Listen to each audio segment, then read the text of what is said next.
봐요, 다윗이 오고 있어요. 밝은 미소와 몇 사람의 깔깔대는 소리와 가벼운 웃음소리가 들립니다.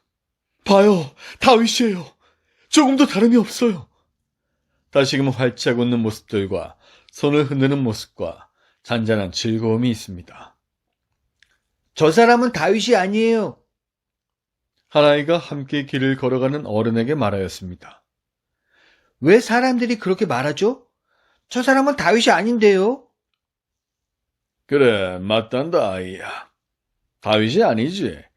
문에서 나오는 사람은 압살롬이야. 그런데 왜 사람들은 저 사람을 다윗이라고 불러요? 소녀는 50명을 앞세우며 마차를 타고 오는 잘생긴 사람을 어깨너머로 보며 물었습니다. 그를 보면 젊었을 때의 다윗이 생각나기 때문이란다.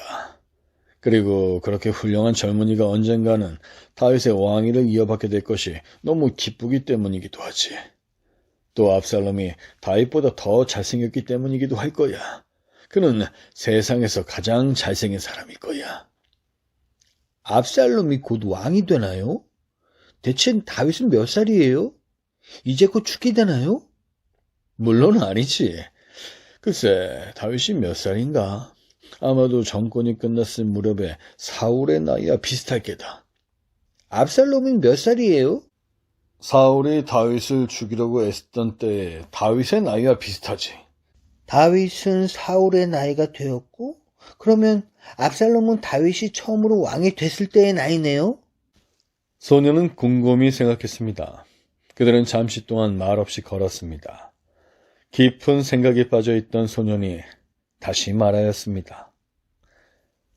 사울은 다윗을 몹시 어렵게 했죠. 그렇지 않나요? 그렇지. 아주 심하게. 다윗 왕도 압살롬에게 그렇게 대할까요? 다윗도 압살롬을 어렵게 할까요? 어른이 그 질문을 생각하며 머뭇거리고 있을 때 소녀는 계속해서 말하였습니다. 만일 다윗이 압살롬을 나쁘게 대한다면 압살롬은 다윗과 같이 훌륭하게 반응할 수 있을까요? 얘야, 시간이 지나면 분명히 알게 될 거야. 근데 어쩌면 그런 질문들을 할 생각을 했냐? 네가 지금 이렇게 좋은 질문을 하듯이 어른이 되어 좋은 답을 줄 수 있다면 넌 분명히 세상에서 가장 현명한 사람으로 알려질 게다. 두 사람은 왕궁 문으로 들어갔습니다. 사물을 명확하게 볼 수 있는 사람을 안다는 것은 마음을 뿌듯하게 합니다.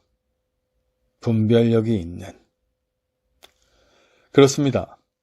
이것이야말로 그를 가장 잘 묘사하는 말이 될 것입니다. 그는 어떤 문제이든지 핵심을 찌를 수 있으니까요. 사람들은 그와 함께 있다는 것만으로도 안정감을 느꼈습니다. 그들은 심지어 그와 함께 있기를 고대하기에 이르렀습니다. 그와 얘기하노라면 그들 자신이 더 현명해지는 것 같았습니다. 그런 느낌으로 그들의 기분이 좋아졌습니다. 그가 여러 문제들을 지적하고 해결책들을 제시해갈 때 사람들은 이 사람이 지도자가 되는 날을 갈망하기 시작했습니다. 그는 많은 잘못된 것들을 고칠 수 있었습니다. 그는 그들에게 소망을 주었습니다. 하지만 이 당당하고도 분별력 있는 사람은 그가 통치하기 위해 결코 서두르지 않을 것이며 사람들도 이것을 분명히 알고 있었습니다. 그는 매우 겸손했고 현재의 지도자를 너무도 존중하고 있었기 때문입니다.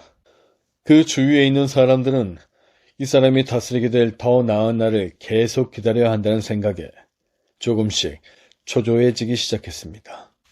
그의 거실에 앉아 이야기를 하면 할수록 그 나라 안에 일어나고 있는 잘못된 점들을 더욱더 명확하게 깨닫게 되었습니다.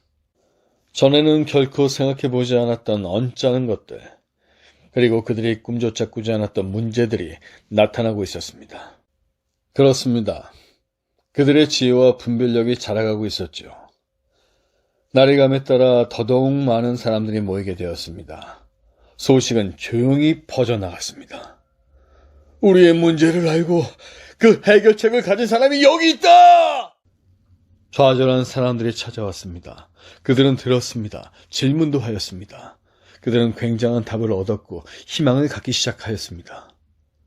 고개를 끄덕이며 동의하였습니다. 꿈들이 다시 태동하였습니다. 시간이 갈수록 그런 모임은 더욱 많아졌습니다. 생각들이 이야기로 변하였죠. 다른 사람들이 사소하게 여기고 말았을 부정적인 이야기들. 그러나 그는 인자하게 들어주고 인정해 주었습니다.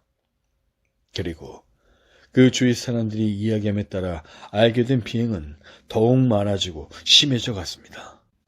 새로운 이야기를 들을 때마다 이제는 만연해 보이는 불공평에 그들은 더욱 충격을 받았습니다. 그러나 그 현명한 젊은이는 조용히 앉아있을 뿐 이러한 불평들에 아무 말도 덧붙이지 않았습니다. 당신이 알다시피 그렇게 하기에 그는 너무 고상했던 것이죠. 그는 그런 모임의 대화를 끝낼 때쯤에는 현재의 지도자들에 대한 존경을 표하는 말로 끝을 맺곤 했습니다. 그러나 누구도 언제까지나 조용히 앉아있기를 기대할 수는 없죠. 이렇게 부정이 끝없이 계속된다면 가장 점잖은 사람이라도 행동을 취하게 마련입니다. 분노하지 않을 수 없었습니다. 마음이 가장 순결한 사람조차 분노에 빠져버리고 말 것입니다. 이런 인정이 많은 사람이 이 같은 고통을 모르는 채 영영 침묵을 지키고 있을 수는 없었습니다. 이 사람같이 고상한 성품을 가진 사람이라도 언젠가는 입을 열 것입니다. 결국 그의 추종자들은 그는 결코 추종자가 없었다고 맹세하였지만 격분하여 얼굴이 거의 잿빛이 되었습니다. 그들의 판단에 따르면 왕국 안에서의 비행은 늘어가는 것뿐 아니라 만연해 있는 것이었죠. 그들은 모두 이런 끝없는 비행에 대해 무언가를 하고자 하였습니다. 마침내 그 훌륭한 젊은이가 양보하는 듯 보였습니다. 처음에는 그저 말 한마디 던졌을 뿐이었죠. 그러다가 얼마 후에는 한 문장이 되었습니다. 사람들의 가슴은 뛰었습니다. 그들은 환희와 큰 기쁨에 사로잡혔습니다. 그 젊은이는 마침내 스스로 분기하여 행동을 취하게 된 것입니다. 그러나 그는 그들이 오해하지 않도록 주의를 기울였습니다. 그는 지도자들을 크게 비난할 수는 없었지만 애통해 하였습니다. 그렇지요. 절대로 그럴 수 없었습니다. 그럼에도 불구하고 그는 더욱더 상심하였습니다. 어떤 보고를 들을 때에는 그가 큰 고통을 당하고 있음을 역력히 볼 수가 있었습니다.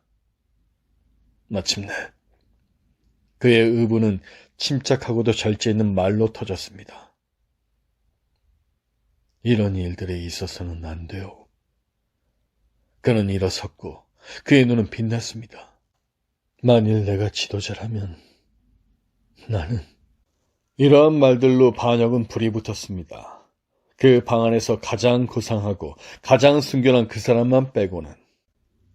그러나 그의 마음속에는 반역이 수년간이나 차지하고 있었던 것입니다.